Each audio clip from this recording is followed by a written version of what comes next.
Alright, tubes, what is going on? We are currently in day unknown of quarantine. I haven't really been keeping track, but I think it's been about 2.5 weeks. So I was looking in the shed deciding what I wanted to mess with today, and it took me all of about 1 second to make a decision. I looked in the shed and I saw my old mini bike here and I said, "Yep, that's it." As seems to be the case with just about every engine I own right now. I think it's been about 5 years since this thing's ran. It's been sitting in the shed here though, so it's gotten a bit dusty, but beyond that it's not gotten really any more beat up than it was when we parked it. But I'm going to pull it out here and see what it'll take to get it running. Alright, I got it out of the shed here, get a little better look at this thing. It's a Manco, if you guys don't remember this thing, and I bought it at a swap meet at one point in time without an engine. And I had a number of different engines on it, but currently I got this 5-horse Briggs & Stratton that's got a Tecumseh carb that I rigged up on it. And it's a runner. It burns a lot of oil. I do remember that about it. But it always started up, it never broke down on me, and it actually had a lot of power. Looks like something spilled on it. Almost looks like cement, maybe a bag of cement or something broke in inside the shed there and spilled all over it, but that's not a big deal. The only thing that might need some attention is it looks like I took a spill at some point in time with this thing, and I think the brake itself is still functional. It's just getting hung up on the cinder block right now, but perhaps not in the most functional position. So that might need a torch to bend that back into place, and looks like we lost the foot peg too. So those are two things that we could definitely do to it. But before we do anything, we got to get this thing running. So I'm going to pull it up. Actually, I might leave it out here. This isn't a bad spot to work. We'll put some gas on it and see if we can get this thing fired up. It actually looks like there is still some gas in it. So I think just for the sake of this video, I'm just going to not even put gas in it. I'm going to see if it'll start the way it is. Now this is an oil burner after all, so it'll probably be wise to check the oil before we do any riding. And I would say it's a good thing we checked it because it's looking pretty low.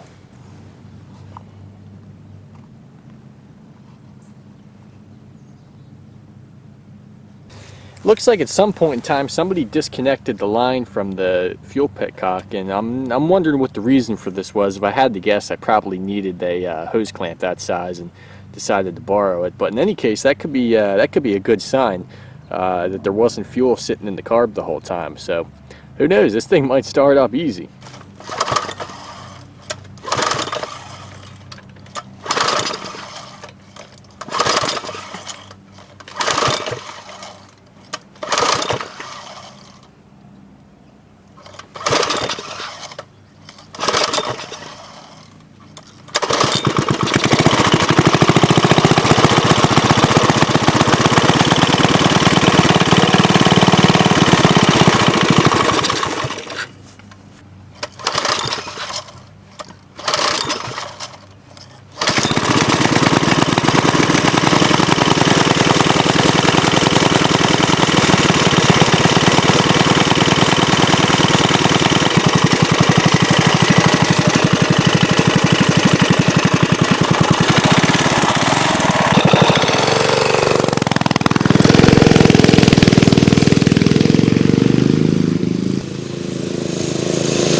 I crashed it. I sure do wish I caught that on camera. You guys sort of heard what was going on, but I don't think you got to see it. It's a real shame. What happened was as I was coming out between those two trees there, somehow the throttle stuck.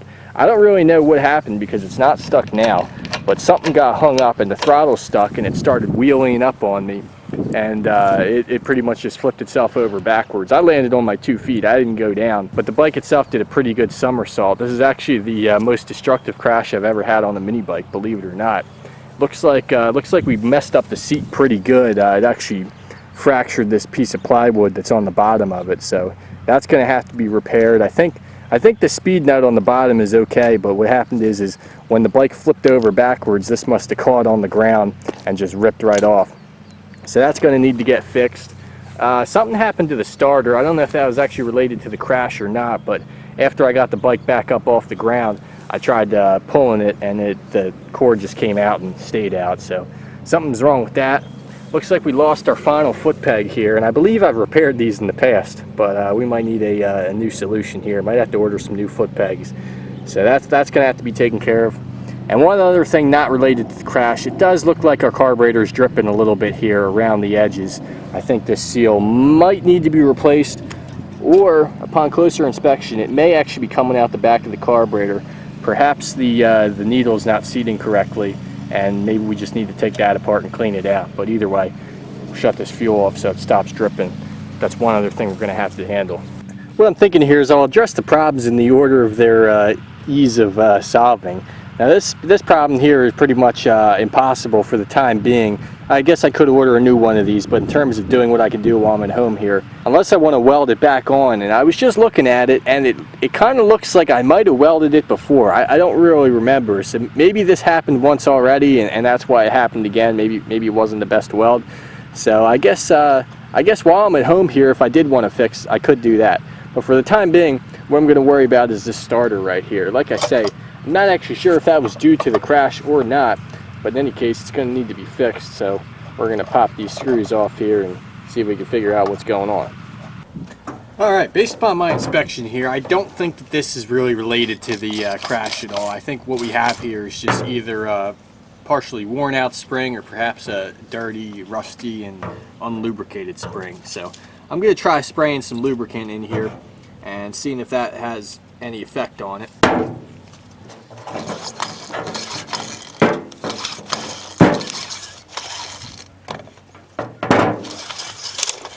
Oh, that's not good. You guys hear that? It sounds like there's something going on inside here that's causing the spring to lose tension. What happened there is as I was pulling the rope out, all of a sudden it's like the spring became disengaged. Now the rope's like almost all the way out here and not getting pulled back in at all. So I'm not sure what that's all about. I think what I'm going to attempt to do here is I'm going to attempt to get some tension on here and see if it can hold it, and if it doesn't, see if I can figure out why.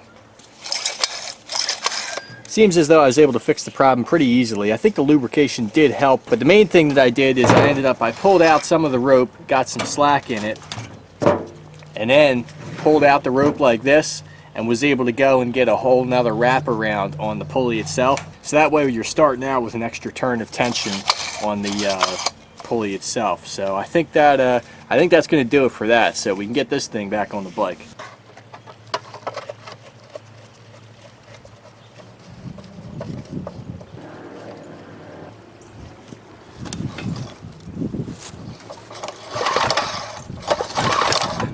Oh,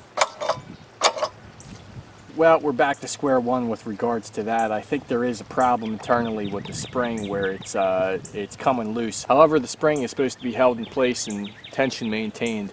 Doesn't seem to be working, so we're going to have to adjust this further.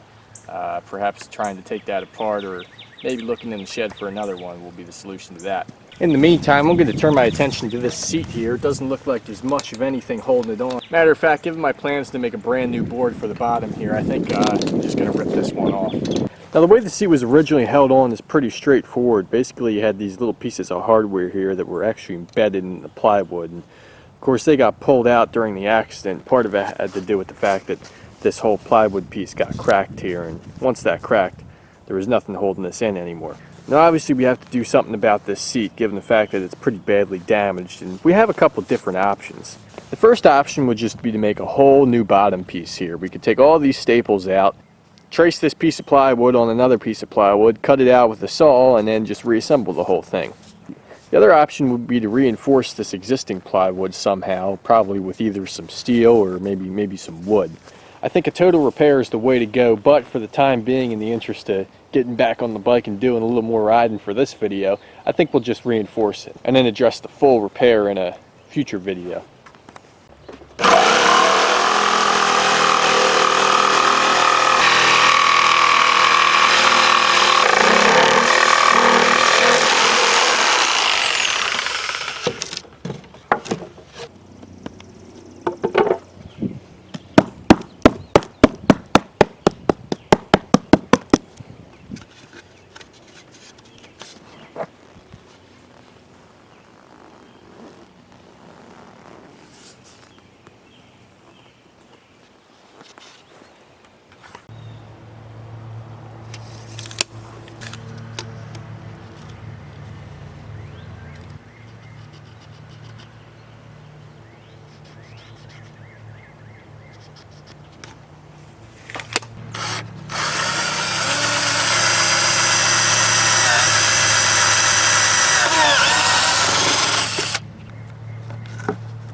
Alright, so as you guys can see here, I got a base plate cut out here. It does need a little bit of fine tuning. There's some rough edges and stuff, but I'll worry about that when I go to redo the seat.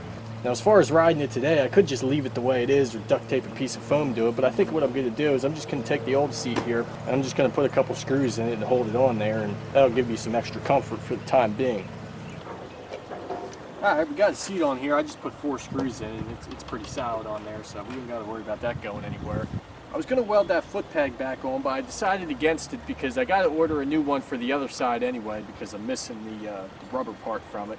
So I decided rather than go through the hassle of welding that and then ordering a new set anyway, I'm just going to let that go for the time being. So I think that's all I'm going to do for this video. It's getting a little long anyway. I think we're over the 10-minute mark. So I think I'm just going to fire this thing up, do some more riding, and then we'll call it a day.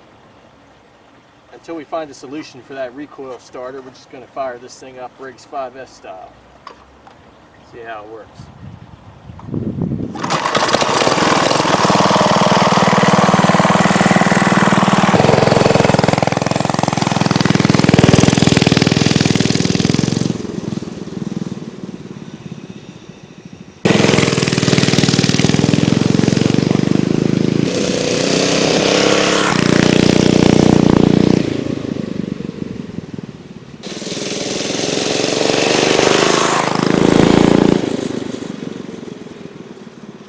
Alright, well I think that's going to do it for this video. I think it could use some fresh gas. It's got a little hesitation to it, but I wouldn't do anything to the carburetor before I put fresh gas in it. So we'll have to do that. We still got to address this brake problem down here. That's just going to be a matter of getting the torch out and heating that up, bending it back.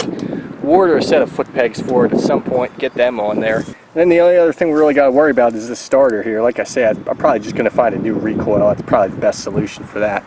Oh, and then of course our seat here, that's going to have to, something will have to be done about that eventually, and I'll probably just make a whole separate video on that. That'll probably be a good one. But anyway, thank you guys for watching. Hope you found this interesting. If you did, please give it a thumbs up. That's very helpful to me.